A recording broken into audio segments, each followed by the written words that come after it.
दोस्तों 1608 में टेलीस्कोप के आविष्कार ने एस्ट्रोनॉमी के क्षेत्र को पूरी तरह बदल कर रख दिया। गैलीलियो गैलीली ने अपने द्वारा आविष्कार किए गए टेलीस्कोप की मदद से पहली बार मून और दूसरे सोलर बॉडी का अध्ययन करना शुरू किया। उन्होंने अपने टेलीस्कोप की मदद से पहली बार जुपिटर ग्रह के विशाल मून और फिर शनि ग्रह के रिंग्स का अध्ययन किया। आज करीब 400 साल बाद हमने इस क्षेत्र में काफ़ी ज़्यादा तरक्की कर ली है।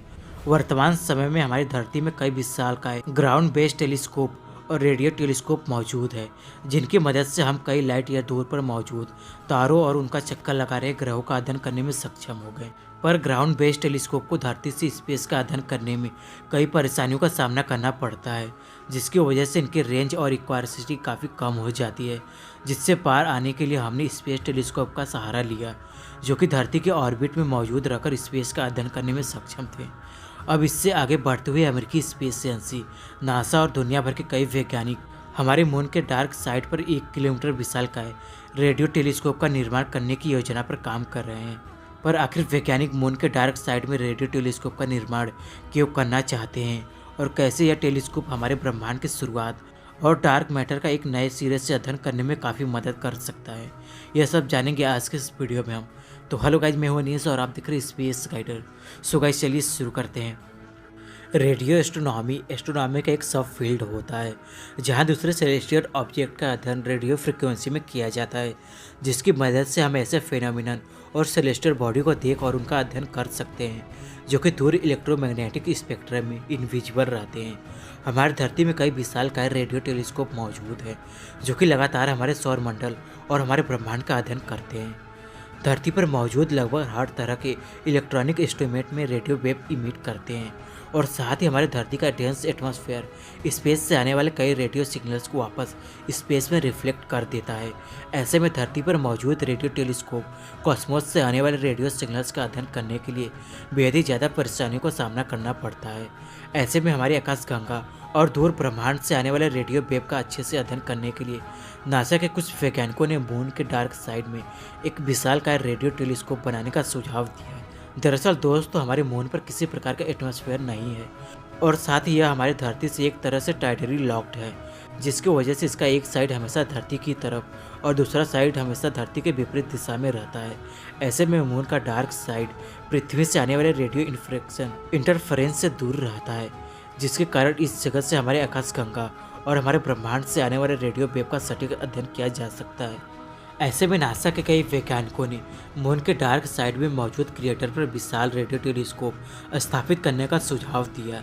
इस पर रुचि दिखाते हुए हाल ही में नासा के इंस्टीट्यूट फॉर एडवांस कॉन्सेप्ट यानी कि NIAC को इस तरह विशालकाय रेडियो टेलीस्कोप को मून पर स्थापित करने के लिए प्रोजेक्ट के फैसिलिटी का अध्ययन करने के लिए फंडिंग मिली है। इस फैसिलिटी स्टडी के दौरान वैज्ञानिक यह जानने की कोशिश करेंगे इस तरह के किसी विशालकाय रेडियो टेलीस्कोप मून पर इंस्टॉल करने में कितना खर्च आ सकता है, इसे मून पर इंस्टॉल करने का संभावना है या नहीं, इंस्टॉल करने के बाद कितने सालों तक यह काम कर सकता है और इसके मेंटेनेंस में कितना खर्चा आ सकता है। खैर, मून पर प्रस्तावित इस रेडियो टेलीस्कोप को लूनार क्रिएटर रेडियो टेलीस्कोप नाम दिया गया है, जिसका मुख्य मकसद कॉस्मिक डार्क एज के बाद निकले लॉन्ग वेवलेंथ रेडियो वेव का अध्ययन करना होगा। बिग बैंग के तुरंत बाद हमारा यूनिवर्स कई डेंस गैसों से भरा हुआ था, जिसमें मुख्य हाइड्रोजन गैस था। इन गैसों के जरिए बाद में जाकर हमारे ब्रह्मांड के पहले फर्स्ट जनरेशन स्टार का निर्माण हुआ था। ऐसे में हम इस पीरियड के दौरान निकले लॉन्ग वेवलेंथ रेडियो वेव का अध्ययन कर हमारे ब्रह्मांड में जन्मे शुरुआती तारों और हमारे ब्रह्मांड के जन्म और शायद डार्क मैटर के बारे में भी अहम जानकारियाँ जुटा सकते हैं। पर ब्रह्मांड के जन्म के समय निकले लॉन्ग रेडियो वेवलेंथ का अध्ययन करने के लिए हमें एक बेहद ही शक्तिशाली और सेंसिटिव टेलीस्कोप की ज़रूरत होगी। ऐसे में वैज्ञानिक मून के डार्क साइड में मौजूद 3 किलोमीटर विशालकाय क्रिएटर पर 1 किलोमीटर विशालकाय रेडियो टेलीस्कोप का निर्माण करना चाहते हैं।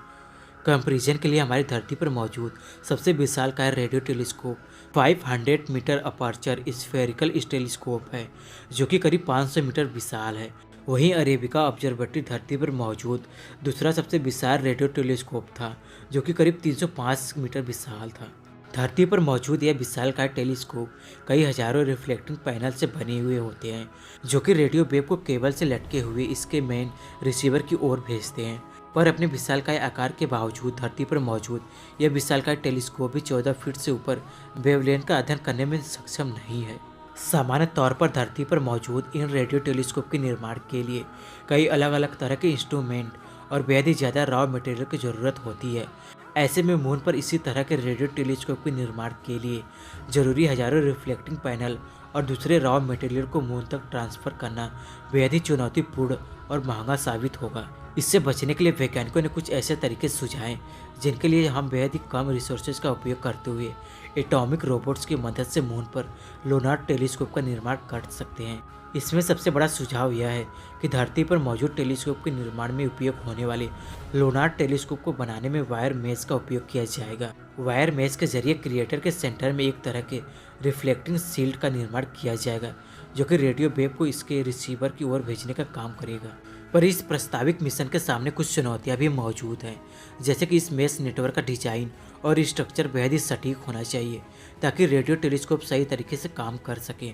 और दूसरा यह कि मेश हमारे चांद के बेहद ही उतार चढ़ाव वाले टेम्परेचर को सहने में सक्षम हो, क्योंकि कोई भी एटमॉस्फेयर में मौजूद नहीं होने के कारण हमारे मून का सरफेस टेम्परेचर दिन के समय 127 डिग्री सेल्सियस तो रात के समय -173 डिग्री सेल्सियस तक चला जाता है।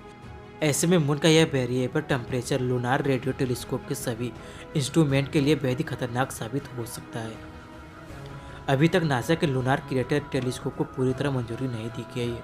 ऐसे में इसे मंजूरी मिलने और एक हकीकत बनने में काफ़ी ज़्यादा समय लग सकता है। पर NIAC को मिले इस फंड से यह साफ होता है कि इससे लूनार टेम्परेचर के अध्ययन में काफ़ी तेज़ी आएगी और सब कुछ ठीक रहा तो यह आने वाले कुछ सालों में एक नासा मिशन का रूप ले सकता है। पृथ्वी के रेडियो डिस्टर्बेंस से दूर मून के डार्क साइड में मौजूद यह विशालकाय रेडियो टेलीस्कोप अगर हकीकत बन जाता है तो यह आने वाले समय में हमारी ओरिजिन और हमारे भविष्य को काफ़ी हद तक समझने में मदद कर सकता है।